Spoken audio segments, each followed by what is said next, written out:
Hey everybody, it's Karen Anderson here with Aortic Hope's Week in Review. Our Week in Review basically is a live opportunity for us to kind of talk about last week's posts and give you an opportunity to ask questions, give your opinions, have your voices and thoughts heard. We do this for all those people that might not be on Facebook and not really hanging around social media that much, and it's just fun because I get to talk. How's that for a reason? I don't know if anybody's going to join me today. I hope they do. If not, it's just Joshua and I chatting with you. But before we get started, please do me a favor, click like and click subscribe. The reason is because we don't only go live for the weekend reviews, but we interview a variety of practitioners, attorneys, therapists, and we give you an opportunity as well through our YouTube channel to interact with them and ask questions as well. We also have some very brave souls who like to share their Survivor Series live and also love having a chance to interact with you. So you don't want to miss any of this. You want to click the bell so you're notified of everything as it's happening and leave a comment and share it. But you never know who's going to find interest in some of these educational posts. They kind of go across the board, a lot of them. So let's get started. We had a lot of things happen in this last week. A lot of things happen over the weekend. I'm going to try technically to like show you pictures of stuff and we'll see what goes down. But because it was such a busy weekend, I could not do this yesterday. You know, I'm a patient too. And sometimes you just got to take a break. You have to listen to your body and say, no go. Had a busy weekend. Monday is my break day. We'll move the weekend review to Tuesday. So that's what I did. So let's start with last week's Monday, which was right the 30th of October. Oh my God, like it feels like we've been in November forever. This daylight savings is just messing with me. All right, so last week, movement for movement, and we are talking about the benefits of walking. And you know, walking is very simple. Everybody does it. Everybody does it that can do it. Everybody should be doing it that can actually do it.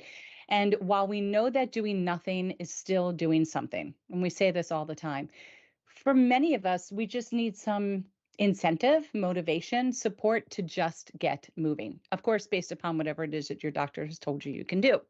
So, in an article written from today, no, an article from today written by Linda Carroll, it says that sitting all day is well documented to be harmful for your health, from impeding your blood flow to increasing your risk of heart disease and type 2 diabetes. So, previous research has even shown that while regular physical activity can actually reduce some of the negative impacts of sitting all day, it cannot undo it all. So, don't sit all day, right? But how many of you have ever heard of something called exercise snacking? Exercise snacking. I've never heard that term before, but as soon as I saw the word snacking, it piqued my interest. So, what is exercise snacking? A new study actually found that brief periods of exercise might actually be more beneficial for your health than previously thought. So, even if you spend most of the day sitting, this strategy of small bursts of movement throughout the day have actually been proven to have a positive impact on your overall health. So it's kind of like it says, snacking. You're just doing these little bite-sized bits of movement multiple times. So if you're like me and you kind of don't want to get on the treadmill and walk for 30 or 45 minutes, or if it's too cold outside and you're really impacted by that, maybe what you do is you do 5 minutes and you do that 6 times in a day. It's still the same impact as doing 30 minutes. That's what we're finding in the studies, that if you can just do it in snack sizes or little bite sizes and just sprinkle it throughout the day in whatever it is you're doing, you still should be receiving the same benefit as if you just sat there and just chunked it out.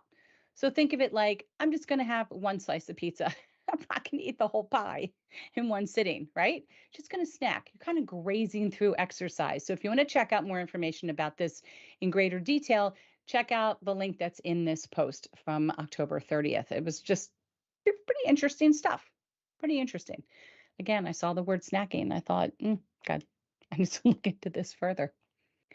So that was our movement for Movement Monday. Okay, let's take a look. I was telling you we had a short week last week, Joshua, so it's not going to be like a ton, except for Tuesday, of course. Tuesday, topic Tuesday. This article was written by our fourth year medical student, Duke. who is either no longer a medical student and going and he's in his residency. I really got to check on that. Or this is his fourth year. This might be his fourth year right now. Either way, him and Adam are killing it on their Topic Tuesday blogs that they put together. It's just so easy to understand the information when they write it. But what they were talking about last week was aortic valve replacement, or actually surgical aortic valve replacement, or SAVAR, I guess would be the way that you would pronounce that acronym. And to be honest, I've never heard of that before, versus transcatheter aortic valve replacement, or TAVR, which I have heard. So let's talk about aortic valve and valve disease. So the aortic valve, which we had talked about in the prior week, is the valve that functions as the door between the heart and the aorta. So it's got typically three leaflets or three cusps, and sometimes people have two. So that would be a bicuspid aortic valve. But when the valve is damaged or not functioning well, the condition is called aortic valve disease. And when aortic valve disease is mild, there may be no symptoms at all. But as time passes, and the condition could get worse, so the heart has to work harder against the valve and can damage the heart, which I did not even know that part. So when this occurs, symptoms such as chest pain or difficulty breathing, that might actually develop. And two common forms of aortic valve disease exist, and that would be aortic stenosis, which we have talked about, and aortic regurgitation. So let's review this just a little bit. So in aortic stenosis, the aortic valve has trouble opening due to a narrowing or thickened valve, and it doesn't really open up enough for blood to flow from the heart to the aorta each time the heart beats, because it's gotten too thick. And in regurgitation, aortic regurgitation, the aortic valve might not be closing enough or properly, which causes blood to actually leak backwards into the heart instead of going to the aorta with each heartbeat. So instead of going forward, it's going backwards, hence it's regurgitating back into the heart. So what is surgical aortic valve replacement and transcatheter aortic valve replacement? So surgical is when there's open surgery, hence the name, and this would be open surgery for the aortic valve, and it can either treat stenosis or regurgitation, and this requires an incision or cut in your chest and then in your chest bone to actually access the heart. So a key consideration when deciding if you're going to undergo SAVAR versus TAVR is determining when you're going to replace that valve, do you want to receive a biological valve that's made from a pig or a cow heart tissue? Or do you want a mechanical valve? And that's made of carbon and steel. And that will require lifelong blood thinning medications called warfarin or Coumadin. And that helps reduce the risk of blood clots, as blood clots are more likely to form with a mechanical valve. So each valve has its own pros and cons. And the surgeon can talk about which valve is recommended based on factors such as your age and your lifestyle. I have heard that the younger you are, you probably could go with a tissue valve because they are going to have to be replaced. Usually they say 10 to 15 years, whereas mechanical supposedly lasts the rest of your life. I think it's a very personal choice, and it's something that you really have to think about. I know that I have heard that mechanical valves in the past could be considered quite loud. People hear this tick-tocking versus a tissue valve. You don't really hear anything. And no, you do not need to take any kind of anti-rejection medication when you have a tissue valve. So if you're wondering about that, you don't.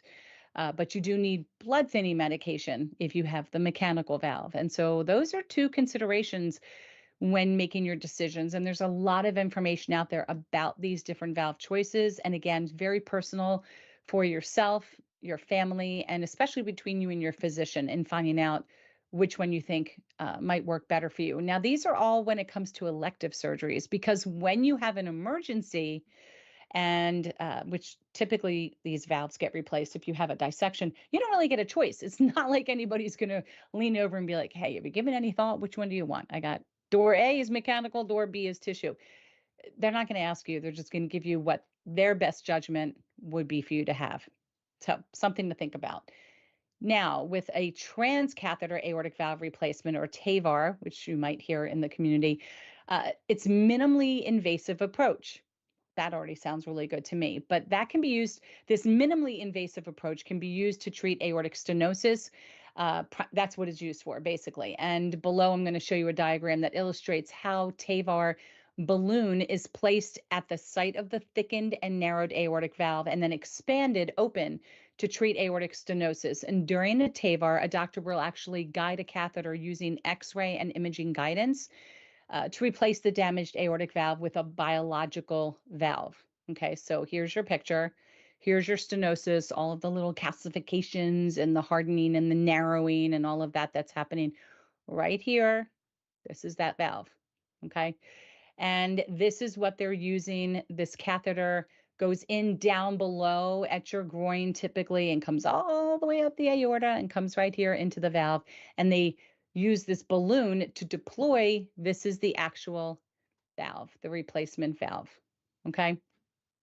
Now, compared to a surgical valve replacement, a transcatheter aortic valve replacement uses much smaller incisions, often at the site of the groin, for a tube-like catheter that can be directed through the blood vessels to the site of the aortic valve.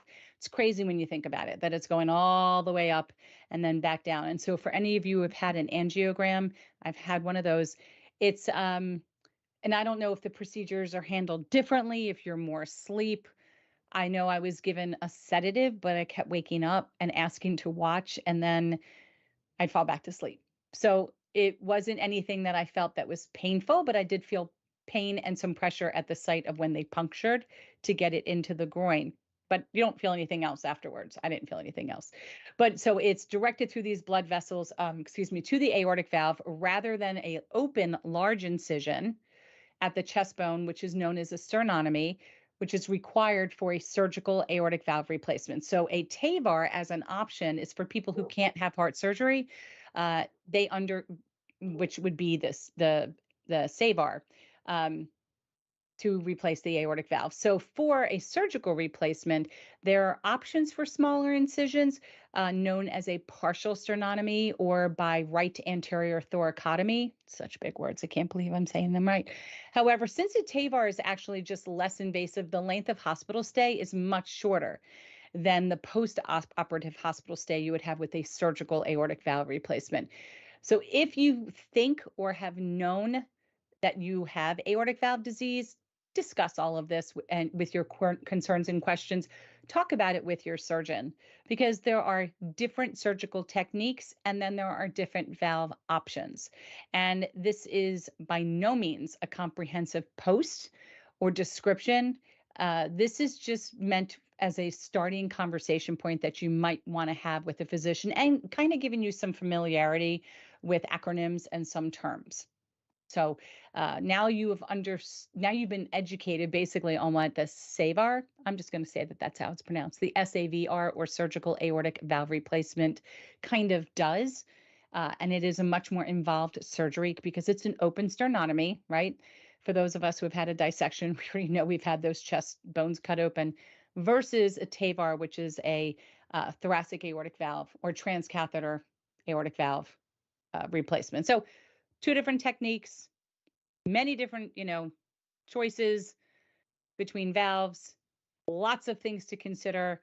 Great introduction from Duke. We appreciate this. This really will help people kind of seem like they understand a little bit more as they're having these discussions with their physicians. So that was our topic Tuesday. Joshua, we have anybody out there today, or is everybody so confused that I'm live today? That might be that. We've got a couple people. They haven't chatted. They're Okay. just taking it all in. You did a really good job with that, I want to say. Thank you. You're welcome. Thank you. I appreciate it. Yeah. All right. We're going to move on to Thursday. This is Therapeutic Thursday, guys. And this post I love. These are the 10 lies you should never tell your doctor. And this was written by George Dvorsky. The reason we kind of really wanted to bring this to your attention is because we're probably, like, I'm already starting to turn red. We're probably all guilty of at least doing one of these on this list. But, you're just hurting yourself, but we do them anyway, right? Because we're humans. So why do you think we do this? I don't know. Like, why do we lie to doctors and just fib? And is it a lie or is it like a white lie? I think either way, it's pretty dumb. to not just be completely honest. But here's some of the things that we do. I mean, I don't know, maybe we are in denial, but the psychology behind lying to your doctor is pretty fascinating, but the repercussions could be very detrimental. So let's go over some of these lies that people tell doctors. Yes, yes, yes. I'm taking my medications exactly as you tell me to. That's not true.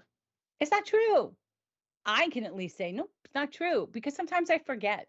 I get up earlier than anticipated, or I sleep in. And so I didn't take it first thing in the morning because I slept in.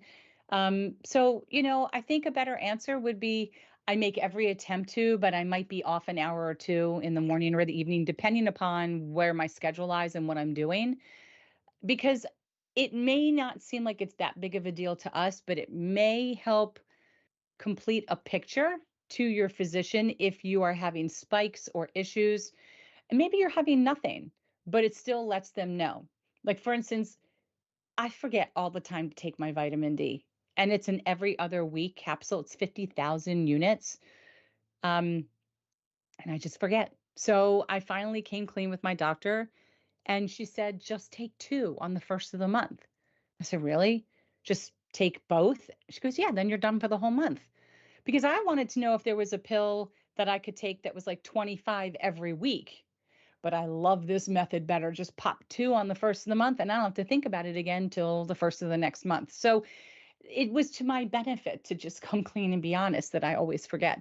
The next thing is I'm going to come clean and be honest that I always forget to take my vitamin B12, and I'm just going to go get a shot. And I hate shots, but it's a lot easier than trying to remember. And you would think, why do you forget? You're filling up your pill case. Because I'm bratty. And I sit there and I say, well, maybe I don't really need to take this pill today. Look, I'm getting all embarrassed because I'm coming clean. But don't lie. Tell your doctors if you're not taking them in the right time because there may be options for you to make it a little bit easier. All right, that's number one.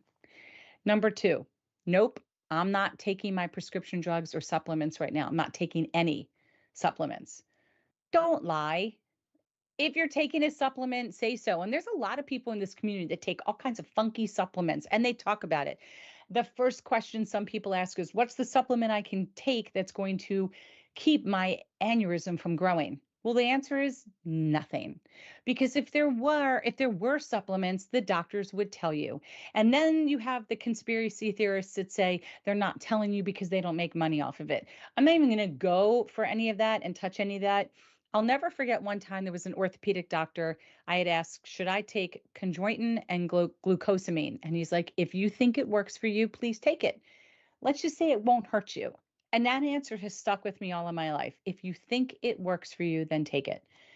I'm not saying it doesn't work for people, but if it really worked for every single person, it would be prescribed, I feel like. And maybe this is all just my opinion, but I kind of feel like they would tell us. The number one reason why you want to be honest about supplements is there are some supplements, that may already be in your medication, like potassium. You may already be receiving potassium, which I understand. It's like, it's in the vitamin mineral category, but you might already be getting that, let's say with losartan or another drug. So if you're taking extra and you were not told to, but you read somewhere that it might be beneficial to take it, you have to tell your doctor because you could be doing yourself more harm. And there are some supplements or some things out there that have grapefruit in them. They can adversely affect some medications that patients are on. So you need to tell your doctor about this. And so don't start putting things in your system without passing it by your physician. That's my opinion. I tell my physician everything I take, everything before I take it. We have a discussion about it. And it's a simple text and I get a simple answer back, yes or no, or here's an alternative. So be honest because you really could be doing yourself a disservice. All right, three, I didn't eat or drink anything prior to this surgery. That is such a bad lie. Bad lie.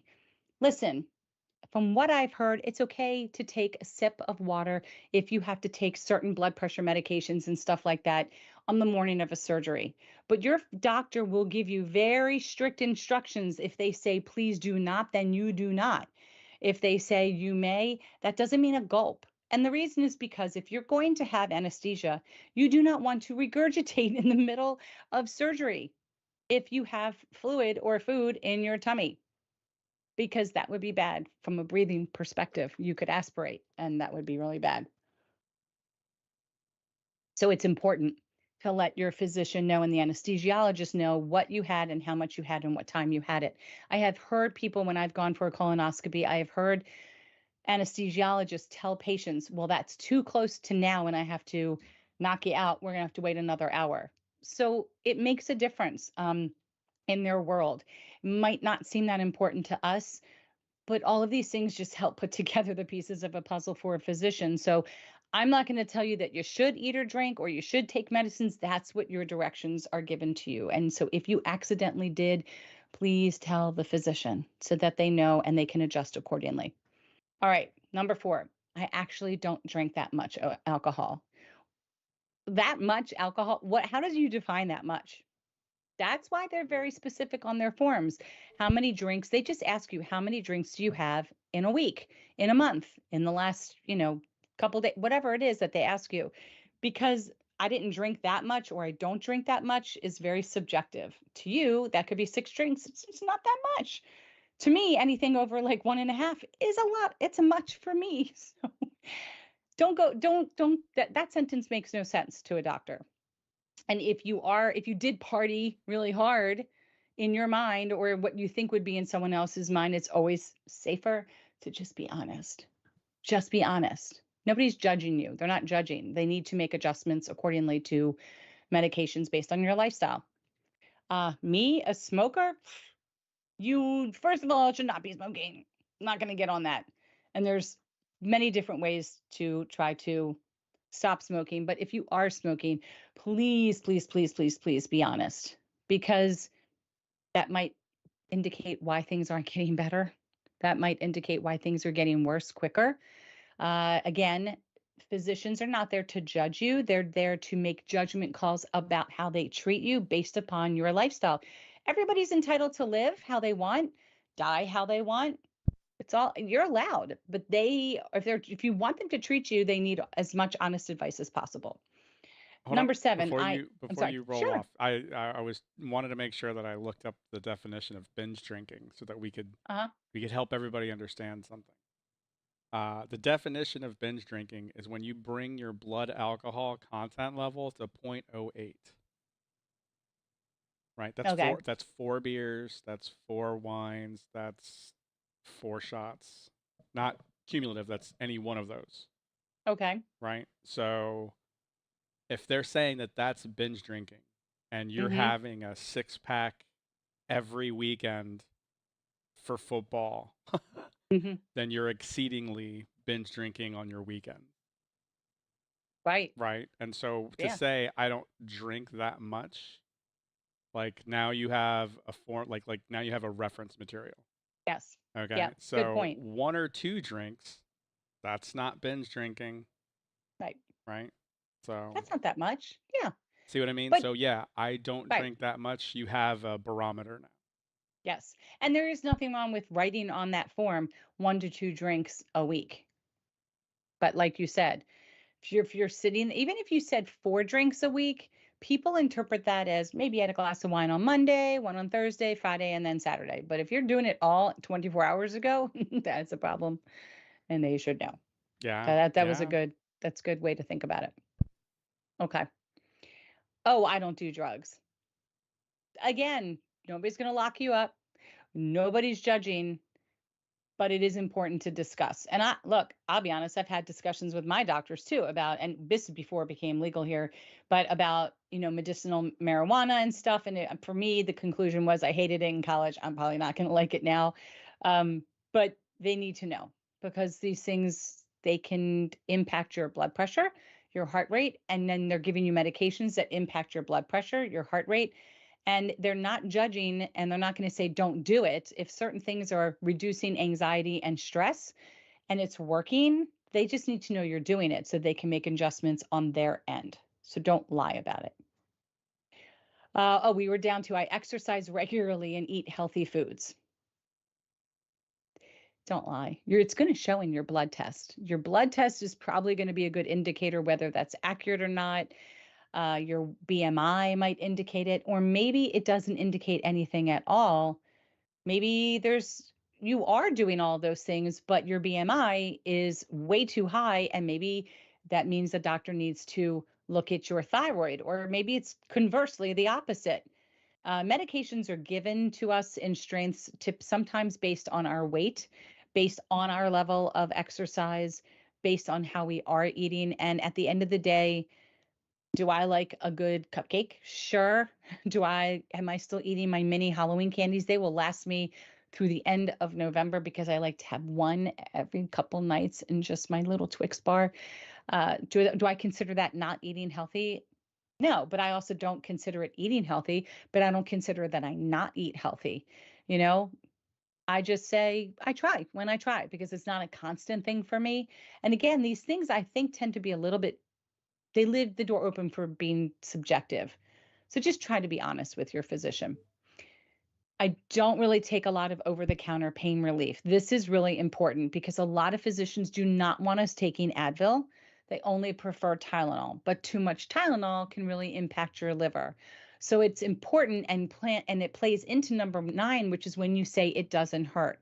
Again, that's subjective. The easiest way to determine and to share with your physician how things feel is remove the ego and look at the pain chart that is in all doctors' offices. The one from the super smiley to the beet red grimacing. And just look at those faces and show where it is that you're feeling. I think you may surprise yourself where the number lies on the scale. I know I did this with my husband after hip surgery, and he said he was in no pain. But when he pointed to the grimacing face, I was like, well, that's definitely not the face of somebody who's not in pain. And it took a minute for him to recognize that, okay, maybe I'm a little bit more uncomfortable than I actually let on. Again, these things are also very important to share with your physician. And if Tylenol isn't working and Advil isn't working, maybe they may want to prescribe gabapentin or some other form of anti inflammatory or something else that'll help you with pain. But please be honest about what you're taking over the counter because these things for us can impact blood pressure and heart rate and maybe mess with some of our other medications. I don't know. I'm not a physician. I just do know, to be honest. That much I know. And when a doctor gives you information, do not lie and say, I got it. I understand what you're saying. And then turn around and be like, I don't understand a word of what he just said or she just said.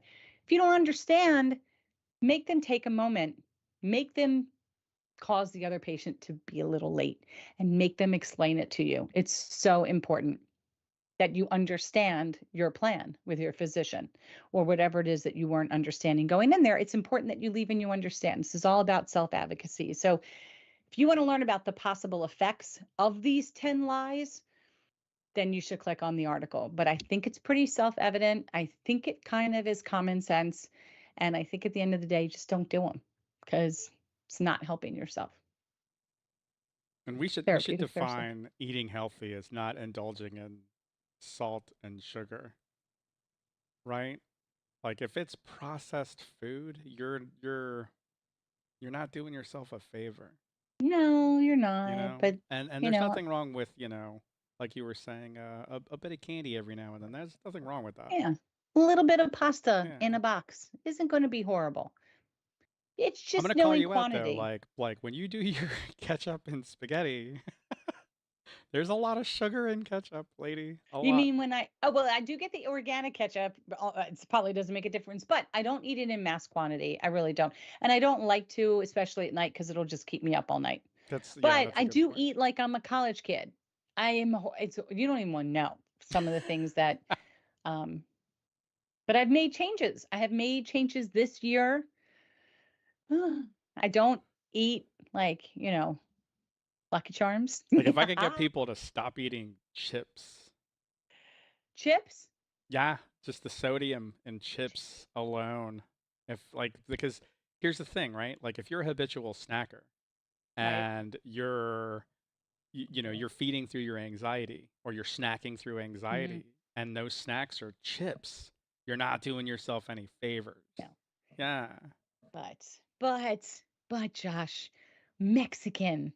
I love the homemade chips. I like them when they're homemade, and then if there's any too much salt, I'll brush them off. There's something about a chip and homemade pico and homemade guac, and it's good. Yeah, yeah, yeah. You know, just it's like it's I don't know. Quantity, It's the most awful thing. but it's awfully good when you put it in your tummy. I bet it is. Moderation is the key, people. Moderation. Look, from somebody who's had Crohn's disease, I've talked with so many GI doctors, and at the end of the day, even now with this condition, you have to have some degree of common sense and moderation. And I'll tell you, the other night, even when I had some Greek food, phew, my blood pressure went up. And you're not thinking about, I don't know what they're marinating that chicken in. Did they put salt in their marinade? Was that one of their herbs? It typically isn't, but it must have been because something triggered my blood pressure to go up more than it would just from digestion because it'll rise with What do digestion. you get with that? What do you mean? With Greek? Yeah. All I had was chicken. All I'll eat is chicken souvlaki. I don't understand Okay. anything else. And I do love chicken kebabs, which I did. Okay, so don't laugh. I never ate Greek until I went to Greece. And then they were like, I said, do you have any chicken kebabs? They're like chicken souvlaki. I'm like, what is that? They're like chicken kebabs. I never knew, never knew. But it was some of the best food, obviously fresh eating from there. So when you come back here, it's like, eating at a restaurant, you never know. I always say, like my mom always says, if she does want to have a handful of fries, she always says, no salt, no seasoning, no anything. At that point, they're not worth eating for me. Like I'm just not gonna eat them. I've been working really hard to say, can I have a little side salad? Kept some Hmm. leaves with a little bit of dressing, a little olive oil. I can't be It's trusted around French fries. French fries lead directly to chocolate milkshakes. really, see, Yeah. French fries lead to dipping it in ranch dressing for me. Oh, no, no. And And it takes me French weeks to fries kick and back. Coke. So, fountain Coke, French fries. So I just have tried to avoid it altogether. Okay, So both so bad. anecdotally, right? I used to drink a Yeah. lot of Cokes. Because I mean, I used to be, kind of a caffeine kind of like I'm working hard, so I'm like just Right. kind of refueling, getting the brain going. And one day, somebody had like stashed some Cokes in the freezer. When I pulled the Coke out of the freezer and let it melt down, it was still Uh-huh. kind of syrupy when I poured it into a glass, and it looked like motor oil. And I have Uh, never been able to indulge in Cokes again. 2 weeks without doing it. And then when I went and had it, it was disgusting. But on a warm day, if you get the right ice from Royal Farms, it's nice and crunchy and little The round, right ice. and you get the fountain Coke in the right ice. It's good. It's so good and it's so bad that you just got to say no. I just got to say no. Say no. I'd rather now if I need that sweet flavor, I like zero sugar Snapple tea. I like peach. Hmm. And it's not a lot, there's really nowhere near as much caffeine in that as there is in a Coke. But there's no sugar. And that gives me what I need Yeah, a buddy of mine, he for my does the sweet. Coke Zero, which is zero sugar. But I mean, Yeah. once again, it's like, I don't know. I can't, it's like a mental block now. Yeah. We should one day talk about. I went into Panera. Yes, I'm calling out Panera because it's a fact. And they sell those supercharged lemonades, fruit juices, I don't know, papaya, mango, hibiscus tea. And they keep them now behind the counter, but they replaced like their hibiscus tea. Now they outside of the counter they have unsweetened tea, two other teas, but behind the counter supercharged. And this girl just recently died from having one of those, and she knew she had a heart condition, but did not know what supercharged meant, and stayed away from caffeine for the majority of her life, and drank that, and it was like the equivalent of the amount of caffeine in a Coke times six. I think six, could have been more, and she just that was That's a it. lot of caffeine. It's a lot. I mean, but when I see people drinking Red Bull or Monster, I just, wish you Yeah. luck. And to see those being sold in hospitals blows my mind away that a hospital would offer. Many hospitals now don't even offer Coke. They'll only offer diet drinks, or every hospital has ginger ale because that's what you drink when you're sick. But they offer Red Bull and I'm just like, that's unbelievable to me. It's just That's so insanity. irresponsible. And then same, I know. All right, that was your therapeutic Thursday. Now I have to tell you, We didn't do it Friday because I forgot it was Friday. I just, well, I was so busy this weekend. And then I went to sleep and I was like, what is, oh, I never put a post for Friday. So we took a break on Friday. I didn't know what day it was. It happens, right? So hope everybody had a great Friday. All right, let's move on to our Survivor Series Saturday. And this past week, we had Dr. Eduardo Siles, and he is an orthopedic surgeon from Barcelona, Spain. And he That's the actually, wrong picture.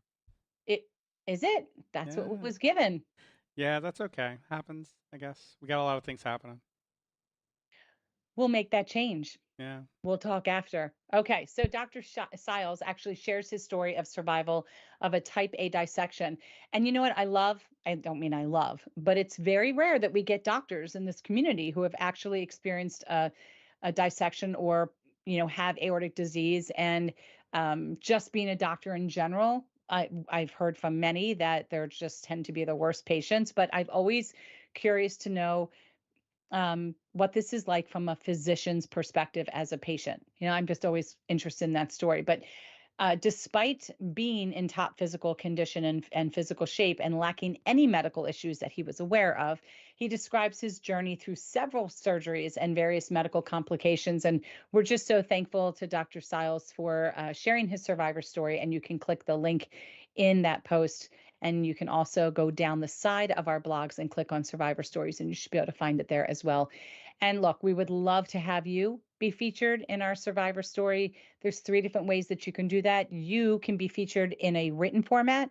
You can be pre-recorded to do a video, or you can go live like I am here on YouTube and then have an opportunity to take questions from the community. Either way, I feel confident that you're going to feel like it's therapeutic in some degree, and just know that it's very validating to those of us that are watching, listening, reading your story, because you tend to validate our own experiences with yours. And then you also give us an opportunity to maybe form some questions we might want to take back to our own physicians. And really, what we're looking for is your story in your own words. Let's just start with that.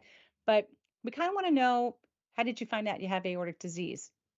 Was it did your family member have something and then you went and got checked? What were the symptoms if you had a dissection? Any symptoms, and then you found out you had a bicuspid valve? We want to know about symptoms. We want to know about treatment. And we want to know how recovery is going. So, we're Refresh all part of refresh that this. page for me. Refresh it. I'm doing it now. Were you working magic behind the scenes? Let's see. Let's see.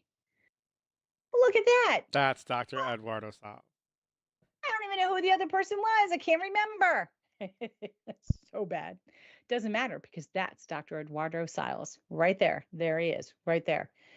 All right. Point is, if you'd like to be featured, we'd love to hear from you. And so would the community. So there's information on how to join as well, and then someone will be in touch. But thank you again, Dr. Siles, for sharing your story of your aortic dissection and all of the complications and things that happened to you. That's our Survivor Series Saturday. All right, we're moving on. On Sunday, we shared with you, for those that are not aware, on Facebook, we have a caregivers only private forum. I mean, we do have a private forum that's open to anyone. And, people like to just kind of chit chat amongst themselves in this private forum. I think that they derive more offline out of Facebook, honestly. Facebook is great, but people tend to communicate more within in our community of aortic hope community members outside through hangouts, through the support group meetings, et cetera. But we do have a caregivers only community, and that includes a Facebook page that's strictly for caregivers. I mean, you've got to answer questions to be accepted. It is private, so all your thoughts and comments are only for members there. And they also have their own support group meetings twice a month. So there's a link to their private forum that's on Facebook. There's also events that are in our events page, which we'll see in a minute, that are caregiver only support group meetings. And we do have some guest speakers sometimes. Some physicians will pop in, doctor of pharmacy, attorneys. So they have the same guest speakers that the rest of the organization would have as well. But just wanted you to know about that. So if you're a caregiver or you're a community member, you're a patient or survivor, and you want to tell your caregiver, because caregivers, look, they were traumatized too. They've been through this with us every step of the way. And sometimes they just need that safe space to be able to get off their chest how they're feeling and not be concerned that as patients we might have our feelings hurt, which is very likely to happen for some people, and that would be normal and natural. So have that place to have those discussions and just to have a place to get it off your chest. And that would be our caregivers community right there. Okay, let's They're talk great about the meetings. events. They're great meetings, the caregivers meetings. I get to monitor some of those. I would not know Yeah, because I'm not and allowed in. there's a phenomenon that happens, especially like in both of these different communities. The support group system for post or post diagnosed aortic aneurysm Hmm. or post surgery aortic dissection. Like we, as the community of people that are in these groups, we get to watch as the color comes back, the smiles become easier, Yeah. and like the rose gets the sunlight again, and it starts to bloom. Hmm. And that same phenomenon happens in the caregivers group when they realize that they can talk to other people who've been through this fight as well. Yeah. The isolation from family and friends who have no idea what you guys are talking about. It's a thing, and that's Yeah. why these support groups they're so good for everyone. And I think they're also good too because, I used to moderate a support group with Crohn's and colitis, and then the ones I went to were led by nursing staff. And not to say that it wasn't wonderfully led, but they didn't have Crohn's or colitis. So I just didn't understand what we were going through. They can only speak about it from a medical perspective. But in having these groups, which we established, now it's been 6 years, going on 7 years, to have them led by other survivors, patients, caregivers, or those that are grieving, I think just makes it so much more personal, and it's a human element to it, a relatable element that other support groups that are not led by the same people, they don't have that element. I'm not saying that they wouldn't be beneficial, but when you have somebody who is leading it, at least moderating it, that has the same thing you have, it just makes it different. And we know that a lot of relationships, a lot of friendships, a lot of one on one mentorship have happened because of being in this group setting. People do end up then chatting offline, and that's perfectly acceptable in their business. And we know that these relationships are strong. I mean, people notice when someone hasn't participated in a couple weeks, and people get concerned. And that's wonderful to know people check on people and, think about each other. They talk about each other. They're there to help each other. And so that's another added benefit that just happens from meeting with each other. So Right on. let's talk about the events that we have. And what is today? Five, six. Why don't you know what is today? Today's the Three, four, 7th. five, six, and seventh. Okay. All right. So we had our support group meeting. Okay. So exciting things that are coming up on the 9th this week, Thursday night. So Carmen David, who is a Hope ambassador, she's also a JRF aorta advocate. She's also the founder of Run for Aortic Health. She works tirelessly as a dissection survivor during pregnancy to put on a race once a year during the month of September, which is Aortic Disease Awareness Month, and then donates the funds to various organizations. She is actually coming on and talking with Jack Crow, the founder of the Facebook page Aortic Athletes. And I love this page, even though I don't consider myself an athlete, but I love it because everybody of all different levels are in this page. It's a group that's really for like minded individuals. People get slammed all the time on some of these Facebook pages about being athletic, and that needs to stop.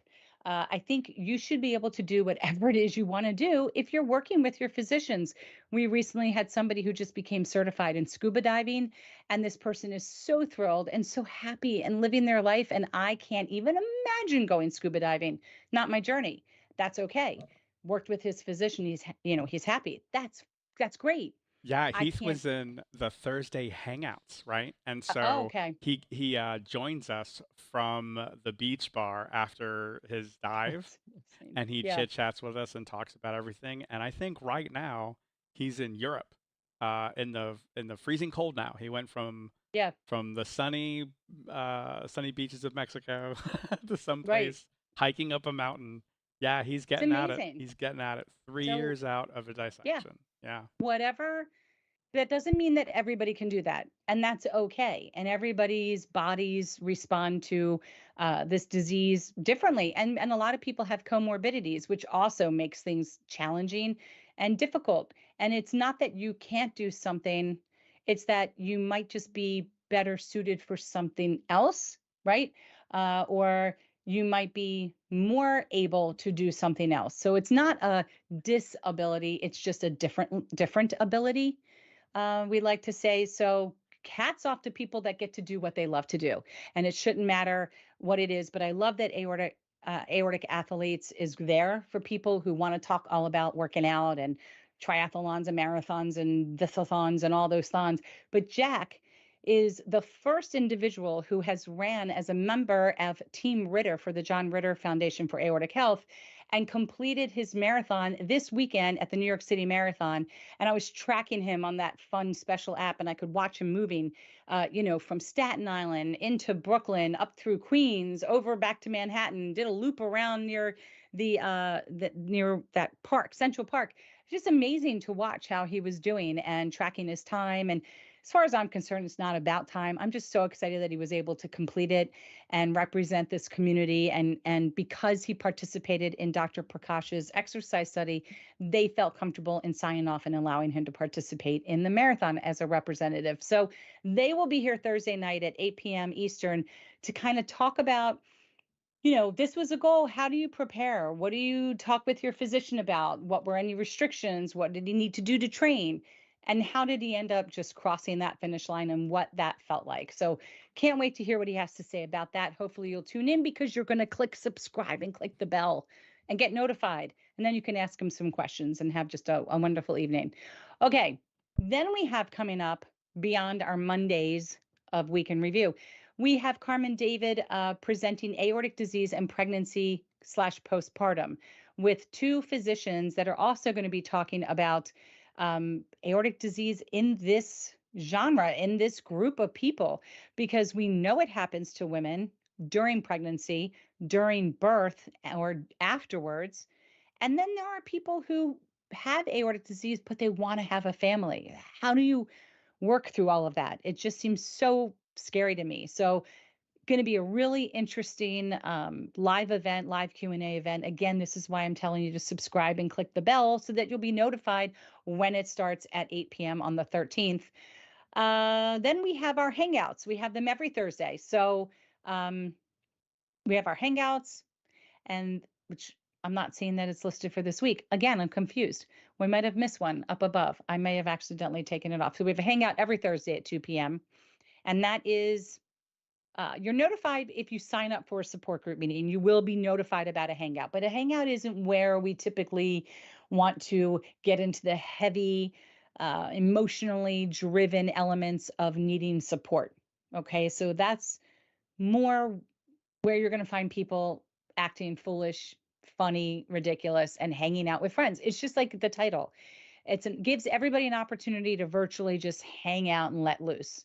And that's what the Hangout is. So I think you should join. And again, don't expect it to be like a support group meeting, because not that support group meetings are morose. It's just a little bit more serious, I would say. And sometimes we have physicians that join in. I know we will have Dr. Ben Udelman joining us at the end of November. That has yet to be added. I just found that out today, and to our first meeting in December. So he's going to pop in and makes himself available to answer questions. So consider joining our Thursday Hangouts at 2 p.m. Eastern. You just need to register for a support group meeting once and you'll be notified. Okay. Next, coming up on the 18th, we have our, and I'm thinking that is actually 4 p.m. Unless there was a change in that, but we'll go over this, Josh, make sure we're all on the same page. But it's our caregivers only support group meeting. It's the second one of the month. And then Tammy Warner will be popping in on the 20th, another board member, another survivor of aortic dissection. And she's going to do a week in review. And then we do have our end of the month support group meeting that is open to everyone, again, with Dr. Ben Udelman, who'll be joining us. So that's our November, and giving you a heads up to start thinking about December. In December, we typically don't post anything that's informative. It's just like, we want you to have a month of fun. So it's our 31 days of hope and joy.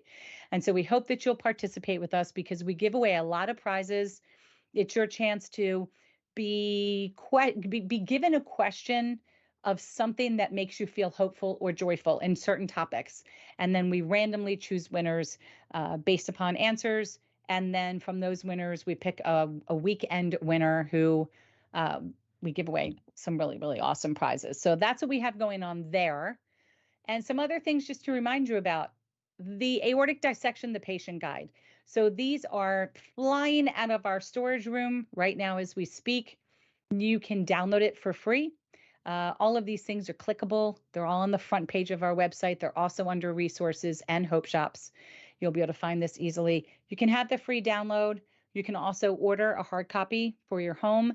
We are asking for a $10 donation to offset the cost of shipping and handling. But more importantly, please let your doctors know that they could order a box of 25 books for free to be sent to their office so they can start distributing them as well. So that's out and happening now. And we are looking forward to eventually having this in an Audible.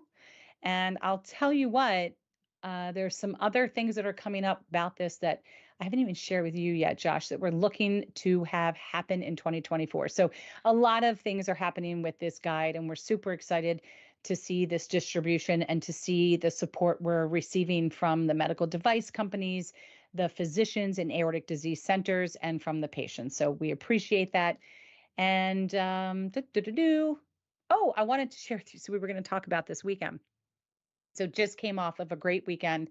Uh, Terry, another board member, and myself had a chance to go to New York to hang out at the John Ritter Foundation for Aortic Health's gala that they throw on every Friday night before the New York City Marathon. And then Saturday night, we got to spend some time with the Paul Kors Foundation. Now, Dr. Paul Kors unfortunately passed from a misdiagnosed aortic dissection a few years ago. It turned into a rupture, and his parents, his mother, Dr. Patricia Kors, and his father, Paul Kors, formed this foundation, and we were just so honored to be invited to attend this event as well. So I think I've got a couple pictures I can show here. Let's see.